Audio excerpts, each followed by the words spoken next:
A paz do Senhor Jesus. Vamos dar sequência à história da Assembleia de Deus no estado de Pernambuco.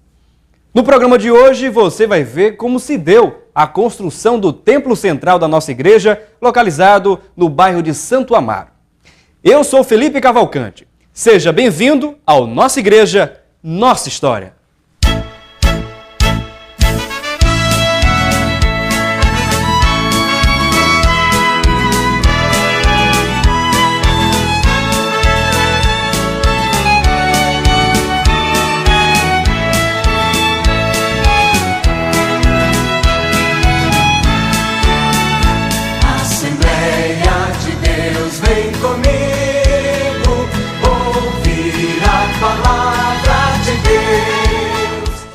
O atual Templo Central das Assembleias de Deus em Pernambuco, na Avenida Cruz Cabugá, no centro do Recife, é um dos mais belos templos do Brasil, comportando mais de 5.000 pessoas sentadas. O Templo Central foi construído ainda na gestão do pastor José Amaro, que dirigiu a Assembleia de Deus em Pernambuco de 1956 a 1977. A construção, no entanto, não ocorreu de forma tranquila, mas a orientação de Deus fez com que a congregação fosse erguida. Você, a partir de agora, passa a acompanhar os depoimentos do pastor Heraldo Omena Ribeiro, um dos historiadores da nossa igreja, sobre a aquisição do terreno do Templo Central. Acompanhe conosco. Em 1967, mais ou menos, já existe, a igreja adquiriu aquele terreno, uma parte privilegiada da cidade, perto do centro da cidade, perto do Parque 13 de Maio, e os que são alheios ao valor do Evangelho começaram a agir para que não fosse construído o templo ali. Então, persuadiram, quem persuadiu não quero dizer, não sei, pouco importa, o governador da época em desapropriar para a construção de um colégio. E o pastor José Amaro foi convidado para falar com o governador da época. O nome pouco importa, eu sei, mas não é bom declinar. E quando chegou lá, não foi possível a audiência. E logo após surgiu um decreto desapropriando para a construção de um colégio. Muitas pessoas não sabem disso. Mas a igreja começou a orar. O pastor José Amaro, na época, que muito agiu, muito lutou para adquirir aquele terreno, uma campanha forte, com a participação de muitos, com ofertas dadas voluntariamente, com talões de contribuição, para depois haver um ressarcimento. Essas pessoas depois não quiseram ressarcimento, deixaram tudo para a obra. E quando já estava mais ou menos pronto para iniciar, o projeto já na fase final, então foi quando houve a desapropriação. O pastor Zé Amaro, com a igreja, começou a orar. Buscava a Deus, sempre. Buscava a Deus de uma maneira constante, começava no ciclo de oração, de manhãzinha, antes que chegasse a dirigente, saía no fim só orando.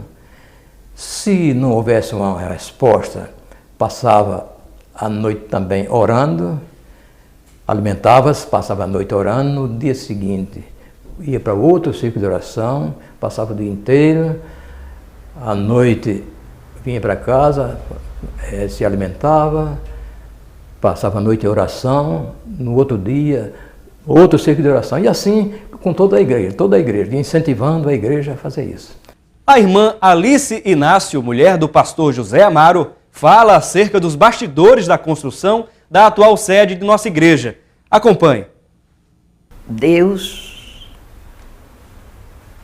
falou com ele. Ele disse a Deus: o templo está pequeno, Senhor. Não dá mais para acumular.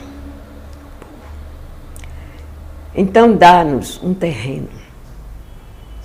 Falou comigo, Alice, eu estou sentindo de Deus está importunando a mim para a gente comprar um terreno, para construir um templo, mas eu quero central, no centro, porque o povo vem, não tem muitas dificuldades. E estava esse terreno aí, ninguém não pensava. Um corretor chamou ele falou primeiro com a diretoria, com o ministério, com a igreja, mostrou as dificuldades, todos foram favoráveis, e aí então mostrou vários lugares, mas ele não aceitou, porque ele queria centro. E depois, esse terreno que hoje temos o templo, ali eram os círculos que ficavam ali todo ano. Então, um dos corretores, que recebeu a corretagem, ouviu falar que José Mário estava procurando um terreno. Então foi lá na igreja, falou com ele falou com a diretoria e vieram ver o terreno. Então, dava certo, porque é centro que vem de todo. Diz os engenheiros antigos que isso aqui é um centro, porque não tem nem comércio. O comércio é lá, né? Aqui é o centro. Então, ele disse, a igreja vai comprar. Mandou dar balanço nos cofres da igreja. Não tinha nem 500 reais. Era...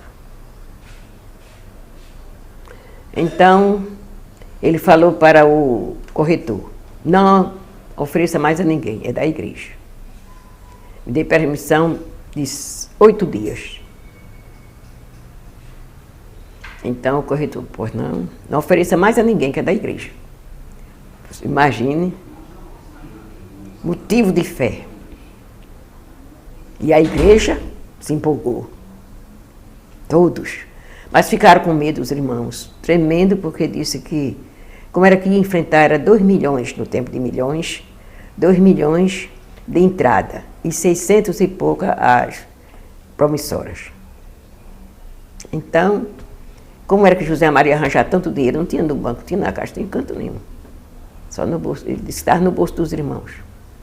Saiu com o motorista e pastor José Leôncio, procurando os irmãos nas congregações, quem tinha algum dinheiro para emprestar à igreja. Não era dado, era emprestado.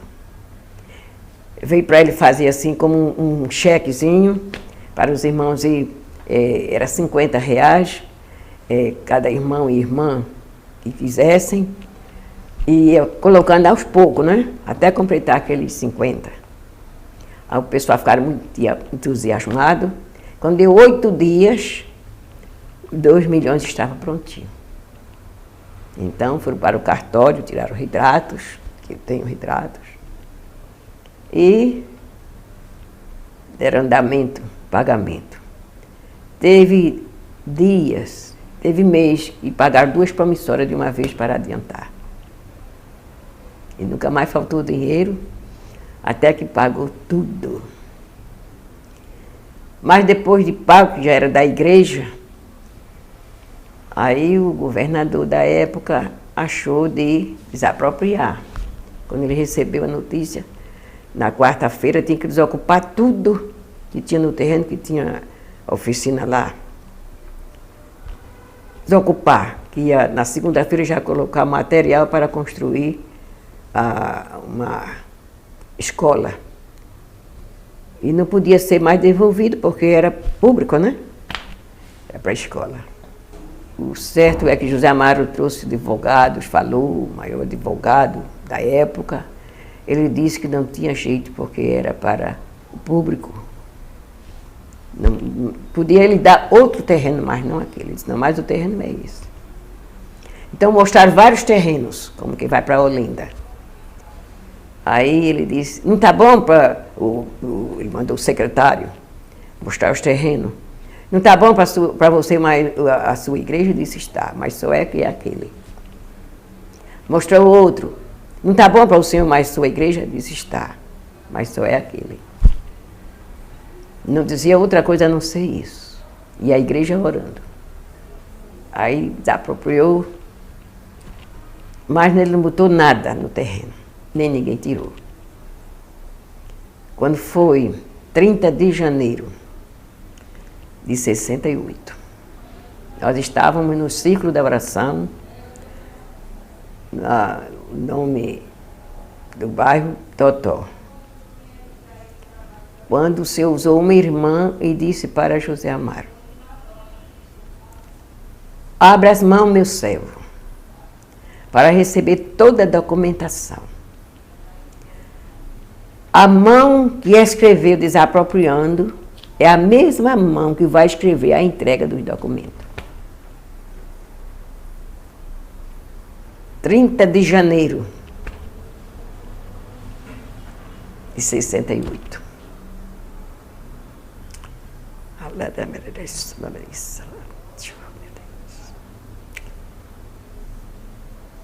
O resultado de tudo isto, lá no Pacheco, no dia do aniversário, seus outros irmãos, dizendo a mesma coisa. Passado alguns meses, aí chamaram José Amaro, que fizeram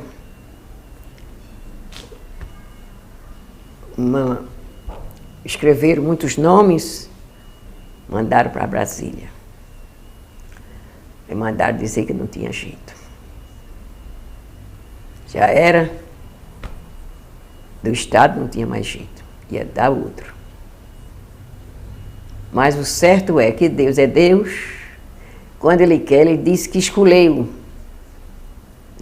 e separou para construir um templo para a igreja dele se reunir. Hoje, depois de uma grande reforma feita há 3 anos, o Templo Central é climatizado e conta com um estruturado serviço de som e com instalações para a transmissão dos cultos nos meios de comunicação pela Rede Brasil de Comunicação. Além da Praça Pastor José Leôncio da Silva e de 4 estacionamentos.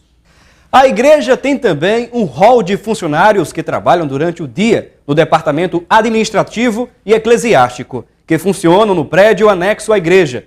Neste prédio são realizadas aulas de músicas e ensaios dos grupos musicais durante a semana, além dos cultos infantis, quando há reunião no Templo Central. Há também 2 auditórios no mesmo prédio, nos quais são realizados os cultos de menor contingente, ou as reuniões restritas para o ministério local. A continuação da história da nossa igreja segue no próximo programa. O Nossa Igreja, Nossa História fica por aqui, mas nós temos um encontro marcado com você no próximo sábado, às 5h30 da manhã, com reprises nas terças, às 4h30. Que Deus te abençoe. E até mais um Nossa Igreja, Nossa História.